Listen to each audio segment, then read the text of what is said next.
All right, ladies and gentlemen, hello again. It's that football guy. Tonight, I'm covering my first NFL football game of the season, and I got the pleasure of covering the Indianapolis Colts and the Baltimore Ravens. A quick history on both teams because they have an intriguing history. The Baltimore Ravens, I'll start with them. The team was established in 1996 by Art Modell, who originally owned the Cleveland Browns, but wanted to move the team to Baltimore. The city of Cleveland didn't like the idea, so they got into a big lawsuit with the NFL. And after a settlement between the city of Cleveland and the league, Modell had to leave the Browns' history, the team logos, the colors, and all the records for the Cleveland Browns in Cleveland. But he was able to take his own personnel and the team and moved to Baltimore, where he began an expansion team, which is now owned by Steve Biscotti and is worth 2.98 billion, and actually it is the 33rd most valuable franchise in the world. So that's a small brief history on the Baltimore Ravens. Here is the history of the Indianapolis Colts. The team began in 1953 as the Baltimore Colts. It relocated to Indy following the 1983 season. Carol Rosenblum originally owned the team until 1972, when that individual traded the franchise to Robert Irsay, who is the current owner. Here's something for younger people. If you accidentally crossed my video, while the team was actually in the city of Baltimore before they moved to Indianapolis, they had 10 playoff appearances, 3 NFL championships, which was 58, 59, and 68. They appeared in 2 Super Bowls. They lost to the Jets in Super Bowl III, and they won Super Bowl V against the Dallas Cowboys. So that is some brief history on the teams. Okay, here we go. Now to the actual game itself. The first half, the Colts come out and throw a touchdown pass to the running back Jonathan Taylor for 76 yards. The Colts scored first in the game, which was fine. That was actually a really good play. The first 2 possessions for the Baltimore Ravens were 3 and outs. They didn't really get much. Actually, the Baltimore Ravens had like a really bad first half because most of the defense was the starters. I think Xavier Rhodes is a starting corner for the Indianapolis Colts, and I think one of their safeties was the actual starter. The other safety was a backup because the backup safety was the starting safety was injured, and the other corner, the number 2 corner, was actually injured. So there was basically it was the first string corner, the third and fourth, and on down the line corners for Indy. So they didn't play the full Indianapolis defense, and I'm bringing that up now because that needs to be a main topic going into the second half of the game, and you're going to understand that once I read off the first half statistics to you. Indy gets the ball. They have a few drives that are just 3 and outs. They end up getting a field goal by Rodrigo Blankenship. So that made it 10-0. Justin Tucker comes in and hits a field goal for the Ravens, makes it 10-3. Basically, there was a questionable pass interference call at the minute and a half to go in the first half. Nothing came out of it. It was just a questionable call. I really don't know if that was pass interference or not. Both quarterbacks in the first half had accuracy problems. Bad accuracy problems, actually. Especially Wentz toward the end of the first half. He was throwing the ball high way too often.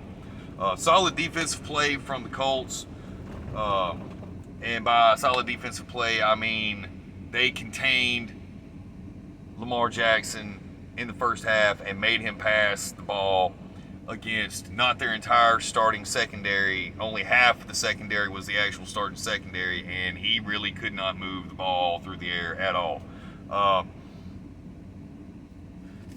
First half, more first half analysis. Too many penalties for the Ravens. Like, too many penalties. Here's the overall. Here was the stats pretty much for the teams at halftime. The Baltimore Ravens had a total yardage of total 148 total yards. 107 were pass yards. 41 was rush yards. Yards per play were 5.9. They only had 6 first downs in the first half. They had 0 third down conversions. Baltimore Ravens. They went 0 for 5. They allowed 1 sack. They punted 4 times, and they had 4 penalties for 30 yards. Lamar Jackson went 8 for 11 for 107 yards, and the marquee kind of receiver for the Baltimore Ravens in the first half was the tight end Andrews, who had Mike Andrews, who had 4 receptions for 52 yards. The Colts first half stats: total yards 221, pass yards 176, rush yards 45, yards per play 6.5. They had 13 first downs. They went 4 for 7 on third down efficiency. They were 1 for 1 on fourth down efficiency. They allowed 2 sacks. They lost a fumble. 2 penalties for 15 yards. Wentz went 14 for 21 for 187 yards and a touchdown, and Jonathan Taylor had 2 receptions for 87 yards and a touchdown in the first half. Second half, this is where the defense, why I keep talking about the defense the way I've been talking about it. Lamar Jackson fumbles in the Colts red zone, which I believe actually led to the Michael Pittman touchdown, which was a 42-yard reception. Rodrigo Blankenship missed the extra point. They claim it was some kind of physical injury that he wasn't talking about. I think it was more of a psychological thing. I think he just mentally wasn't in the game. It could have been an injury, but he was moving around fine. It looked like it was more in his head than it was really anything. Marquise Brown had a 45-yard touchdown reception. They missed the 2-point conversion for the Ravens. Jonathan Taylor had a touchdown run for somewhere between 10 to 12 yards. Blankenship hits a field goal, which made him 2 for 2 for the night. The Ravens block a field goal, and to end the fourth quarter, Blankenship missed the field goal. So they go into overtime, and Marquise Brown gets the overtime winning touchdown reception to win the game. The Colts total yards for the game was 513. They had 390 pass yards, 123 rush yards, 29 first downs. They went 5 for 10 on third down efficiency. They had a total of 5 penalties for the game for 45 yards.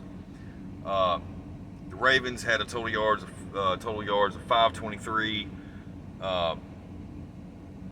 437 pass yards, 86 rush yards, 31 first downs, 3 for 8 on third down efficiency, 8 total penalties for the game. They had way too many penalties for 74 yards, and they also lost a fumble. Top performers for both teams, and I do have a few things to say about some of this. For the Colts, Carson Wentz went 25 for 35 for 402 yards and 2 touchdowns. Jonathan Taylor had 15 carries for 53 yards and a touchdown. He had 3 receptions for 116 yards and a touchdown. Michael Pittman had 6 receptions for 89 yards and a touchdown.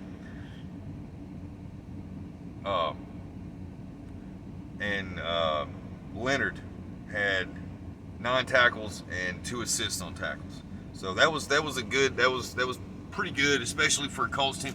Honestly, the Colts should have won this game. Blankenship lost them the game with the missed field goal in the fourth quarter. Really, they should if that field goal hadn't been blocked, they would have won the game anyway. And then that fourth quarter, that last like 3 or 4 second field goal, if he would have made that, they would have won by like 6 points or more. Top performers for the Ravens, which is questionable to me, because really, honestly, they were trying to say during the game that Lamar Jackson was showing that he could pass the ball. It's pretty easy to say that when but basically it's the second half of the game. It's basically the entire backup secondary, because Xavier Rhodes was injured in the third quarter, and that's really when the pass game lit up for Baltimore. Before that, like I told you, they weren't doing anything.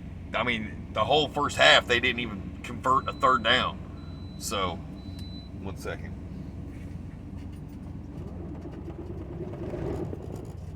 They didn't even convert a third down in the whole first half. But he went 37 for 43 for 442 yards and 4 touchdowns. He had 14 carries for 62 yards, Lamar Jackson did.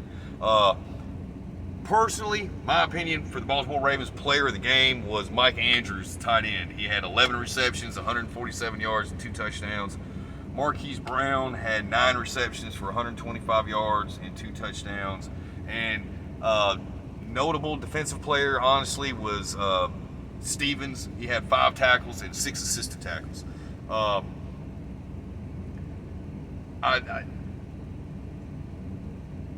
If you contain Lamar Jackson to the pocket and force him to throw the ball, and you have a good secondary, they're probably not going to beat you. Here's some pregame things that I wanted to cover.